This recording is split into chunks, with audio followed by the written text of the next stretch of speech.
Olha só, Agostinho, já na ponta da linha, nosso primeiro entrevistado aqui no Acontece, recebendo o Luiz França, viu? Que é presidente da Associação Brasileira de Incorporadoras Imobiliárias. Como que você está, Luiz? Seja muito bem-vindo, boa tarde, hein?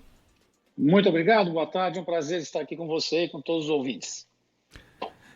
Boa tarde, Luiz. Obrigado pela presença aqui. O Luiz está em áudio e vídeo, né? Então, se você quiser acompanhar no nosso canal no YouTube, você vai saber um pouco mais sobre o nosso mercado imobiliário.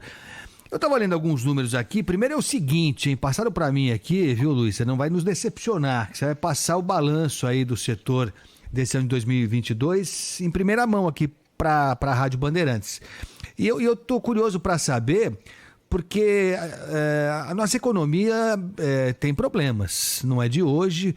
Boa parte dessas dificuldades provocadas pela pandemia, não há dúvida quanto a isso, mas há outros fatores que fizeram com que, por exemplo, o desemprego atingisse números absurdos, a fome uma coisa assustadora. Se fala que o governo federal que está saindo agora teve problemas no investimento de moradias populares. Então eu estou curioso para saber que balanço o setor faz de 2022 nessa área do mercado imobiliário, hein, Luiz? Olha, eu acho muito importante a gente dar um contexto para você, antes de fazer um balanço, falar um pouquinho sobre a situação do Brasil com relação a algo que é fundamental e que vai explicar claramente a sua pergunta. Nós temos no Brasil um déficit habitacional de 7,8 milhões de moradias. 80% desse déficit são pessoas de baixa renda. 20% são pessoas de médio e alto padrão. Além do déficit que nós temos, se você tem formação de novas famílias, novos lares, o que dá uma necessidade para os próximos 10 anos da ordem de 11 milhões de moradias. Então, nós estamos num país em que há necessidade de construir moradias para as pessoas. Então, dividindo em dois grandes grupos, né? O grupo do pessoal de baixa renda, aquele grupo que precisa de uma ajuda para pagar a sua prestação, no chamado programa Minha Casa Minha Vida, ou Casa Verde e Amarela, esse é um programa que você tem uma demanda muito grande. Por mais que você tenha problema de desemprego no Brasil, você ainda tem muita gente empregada que precisa ter uma casa decente. Então, esse programa, ele, independente da volatilidade que a gente encontra na economia brasileira, ele sempre vem performando muito bem por uma infelicidade, que é o grande déficit habitacional. A pandemia, falando agora do mercado de médio e alto padrão, a pandemia ajudou o mercado de médio e alto padrão.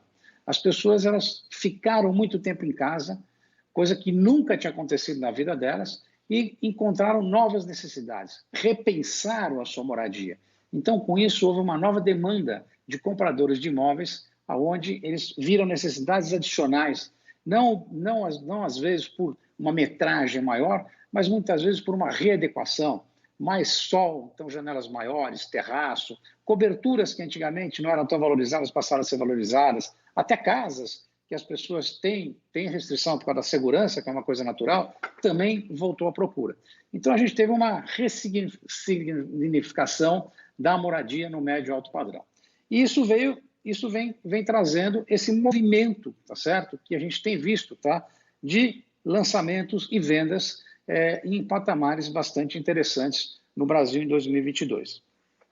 Ô Luiz, o Agostinho perguntou do balanço do ano, né, de 2022. Eu aproveito já para perguntar a expectativa, né, da entidade, da associação, para 2023, né, com a chegada de um novo governo, porque, se eu não me engano, um grupo que faz parte, né, a associação de vocês, né, Associação Brasileira de Incorporadoras Imobiliárias, vocês chegaram a entregar um documento para a equipe de transição do governo federal, do governo eleito, para projetos para o futuro, é isso? Perfeito. Nós tivemos reuniões com o grupo de transição, como você falou, entregando realmente um documento para que o programa de baixa renda, né, ou seja, o programa Minha Casa e Minha Vida, possa atender cada vez mais pessoas para que a gente possa reduzir o déficit habitacional brasileiro, né? Só lembrando aqui, para quem não ouviu, o déficit habitacional brasileiro é de 7,8 milhões de moradias, sendo 80% na baixa renda. Então, é fundamental que isso seja bem trabalhado. Eu não tenho dúvida que esse governo aceitou e fará muita coisa nesse programa. Aliás, iniciou-se esse programa do Baixa Renda, Minha Casa Minha Vida, durante o governo do presidente Lula. Então, eles voltam ao governo agora e já entendem, já conhecem os mecanismos, ou seja, a equipe de transição que nós conversamos são pessoas que conhecem muito bem esse programa, sabem o que tem que ser feito e tivemos uma discussão de altíssimo nível para que a gente possa atender cada vez mais as populações de baixa renda. Agora, ô Luiz, pelo que você está pintando, o setor está num momento bom, até para minha surpresa, acho que melhor do que outras áreas da economia. Que bom, né? Porque é um setor que, para além de tudo, né, Luiz, tem uma capacidade de criar emprego que é bem importante, né, Luiz? O setor está num momento bom, você qualificou bem, mas esse setor poderia estar em momentos ótimos, né? Ele está num momento bom, ele é gerador de emprego, a gente contribui para a geração de emprego no Brasil positivamente, tá certo? Contribuímos com o crescimento do PIB brasileiro. Quando você olha um gráfico do PIB brasileiro e o PIB da construção, é muito interessante, porque o PIB brasileiro ele vem aqui e o PIB da construção sempre está puxando ele para cima. Então, o PIB da construção ele é importante para a economia. Não para a economia brasileira, é para a economia de qualquer país. Agora, se tiver queda de taxa de juros, se tivermos uma redução no desemprego ainda maior, esse setor ele vai ficar excelente em todos os mercados, quer seja no mercado de baixa renda, quer seja no mercado de médio e alto padrão. Porque há muito que se fazer no Brasil, há uma demanda muito grande no Brasil. E, além de tudo, tem um fato que é muito interessante. O preço dos imóveis no Brasil, relativamente a outros países, ele está ficando muito baixo. Ele perdeu valor. Então, nós temos um ativo, que é um ativo muito importante, que é o ativo imobiliário. Eu digo importante por quê? Porque, para muitas famílias, esse é o maior ativo que ela tem. Se ela comparar o que ela tem de dinheiro, se ela comparar o carro, se ela somar tudo, o maior ativo é a casa própria.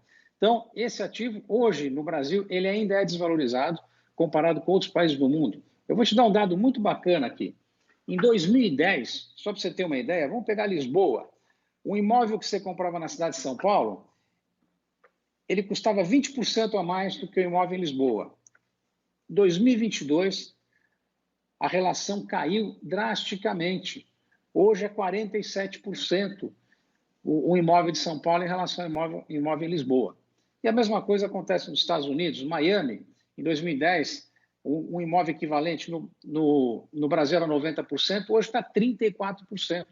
Então, você veja que, além de tudo, o Brasil ainda é um país que o valor do imóvel, o valor desse ativo, com a economia crescendo, ele deve crescer muito, portanto, é um ativo que ele é procurado para as pessoas, porque sempre as pessoas que compraram imóvel, elas tiveram uma boa rentabilidade. Nos últimos 10 anos, a gente fez uma conta muito interessante. Quem comprou imóvel e quem aplicou no CDI. CDI sem risco, né? Um título fantástico, tudo mais e tal. E o que aconteceu? Quem comprou imóvel teve um ganho com relação ao CDI. Então, você veja que o imóvel ele é um ativo muito interessante para todo mundo. Desculpa só atravessar aqui, mas o Luiz, você fez essa comparação que é bem interessante do imóvel em São Paulo em relação ao imóvel em Lisboa e tal, mas aí tem a ver, essa comparação ela é importante, mas é preciso considerar também o salário mínimo aqui, qual é o salário médio aqui em São Paulo e o salário médio em Lisboa, qual é a condição de vida, a qualidade de vida, não sei, estou perguntando. Não, você em São Paulo, né? Porque aí isso pesa também, né, Luiz? Isso, você está certíssimo, por isso que eu falei, mas não frisei muito, né? E eu não frisei, e sempre que eu não friso isto que eu comentei e eu vou frisar agora, vem essa pergunta que você fez, que é uma pergunta inteligente. O que eu não frisei aqui, acreditando que a economia do Brasil vai crescer, acreditando que com o crescimento da economia brasileira, que você tenha um aumento do poder aquisitivo das pessoas, com isso você também dá capacidade para as pessoas de fazerem essas compras, tá certo? E aí sim faz sentido você ver essa valorização. É muito certo o que você falou, e eu estou aqui frisando com bastante ênfase que há necessidade sim, num crescimento importante da economia brasileira, há necessidade da massa salarial crescer sim, isso é fundamental. Estamos conversando aqui na Rádio Bandeirantes com o Luiz França, presidente da Associação Brasileira de Incorporadoras Imobiliárias. O Agostinho perguntou do balanço de 2022, falamos também da expectativa da entidade aí para 2023, os próximos anos, né, dos projetos todos que foram colocados na mesa, mas aproveito para perguntar também, Luiz, sobre uma pesquisa, os números em primeira mão que você vai divulgar aqui para o nosso ouvinte da Rádio Bandeirantes, né, os indicadores aí à venda, né, de novos imóveis para esse ano são positivos então os dados, Luiz? Os dados são muito positivos, né? Falando do balanço de 2022, quando a gente verifica os indicadores gerais por quê? Porque ele mistura os dois mercados, o mercado de baixa renda com o mercado de médio e alto padrão. As vendas comparadas com o mesmo período de 2021, elas aumentaram 12,7%. Ou seja, isso é um número muito positivo. Aumento de vendas é importantíssimo. Você veja então que com a economia, como você falou, a economia, da maneira com a qual ela está, ainda com a taxa de juros que está, nós ainda tivemos um crescimento de vendas. Imagine se a gente tiver uma economia andando no trilho, PIB crescendo, juro caindo e aumento de poder aquisitivo das pessoas. Nós vamos ver esse mercado explodir, na verdade. É isso que a gente vai ver no Brasil. Ô Luiz, eu estou vendo aqui nesse balanço aqui, você já falou das vendas dos imóveis novos, alta de 12,9% nesse ano, e tem um item aqui que eu queria que você me explicasse, entregas, crescimento de 19% em relação ao ano passado. O que significa? Ainda, eu não sei se é isso que esse item indica, mas nós temos ainda casos de imóveis que demoram para ser entregues, de pessoas que sofrem. Porque assim, a gente teve casos que são assustadores de imobiliárias, incorporadoras que ofereceram projetos e acabaram com a vida de muita gente, né? Eu lembro disso porque eu estava na época, viu, Danilo Lobato, procurando um imóvel para comprar e você empenha a sua vida. Dizem isso, né? O primeiro imóvel é que é difícil, depois os outros vêm que nem água. Também não é bem assim, mas o primeiro é dureza mesmo. E você fala, meu Jesusinho Cristinho, vou enterrar essa grana de trocentos anos e depois e tem gente que não se recupera nunca mais na vida. Nunca mais na vida.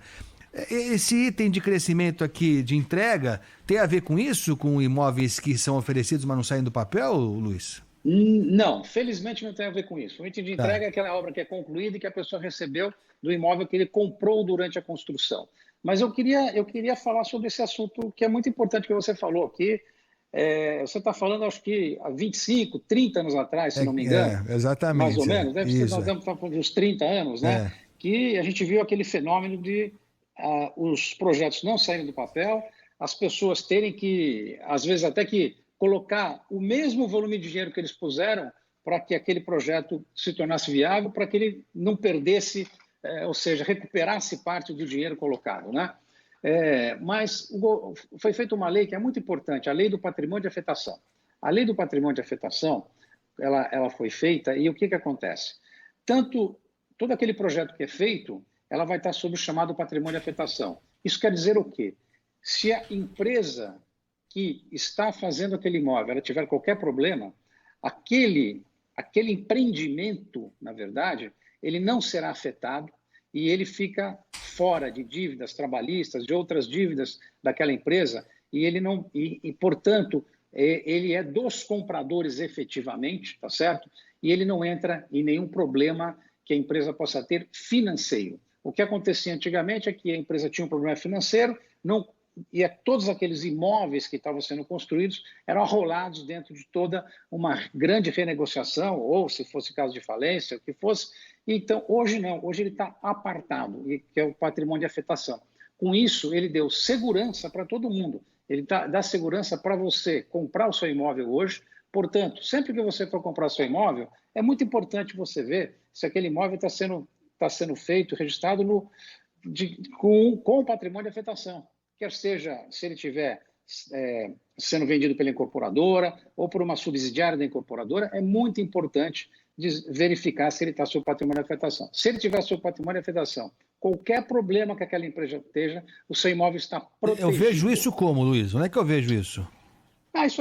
Isso quando você for comprar um imóvel, acho que você pode perguntar e pedir no registro, né? No registro da incorporação, você vai ver lá se ele está sob o regime de patrimônio de afetação. Eu diria que hoje, a maioria, tá?